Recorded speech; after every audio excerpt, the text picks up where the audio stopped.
उत्तर प्रदेश में बीजेपी के राज्यसभा सांसद रहे हरिद्वार दुबे के निधन से खाली हुई राज्यसभा सीट के लिए उपचुनाव की तारीखों का ऐलान हो गया है। चुनाव आयोग ने इस राज्यसभा सीट के लिए होने वाले उपचुनाव की तारीखों की घोषणा करते हुए ये बताया कि 5 सितंबर तक नामांकन किए जाएंगे। 8 सितंबर को नामांकन वापसी की आखिरी तारीख होगी। 15 सितंबर को वोटिंग की जाएगी। दरअसल ये सीट बीजेपी के 74 वर्षीय वरिष्ठ नेता और राज्यसभा सदस्य हरिद्वार दुबे के निधन के बाद खाली हुई थी।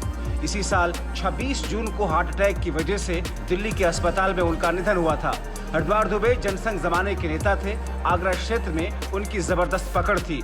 यहाँ पर बीजेपी की जड़ें जमाने में उन्होंने अहम भूमिका निभाई। 26 नवंबर 2020 को बीजेपी ने उन्हें राज्यसभा का सदस्य बनाया था। हरिद्वार दुबे संघ के पुराने कार्यकर्ता थे। वे भारतीय जनता पार्टी से 2 बार विधायक चुने गए।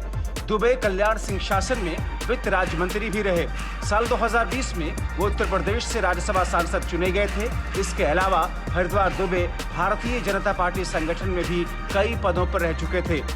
हरिद्वार दुबे मूल रूप से बलिया जिले के रहने वाले थे। 1969 में आगरा आने के बाद उन्होंने अखिल भारतीय विद्यार्थी परिषद का नेतृत्व किया। इसके बाद एबीवीपी में संगठन मंत्री पद की जिम्मेदारी संभाली।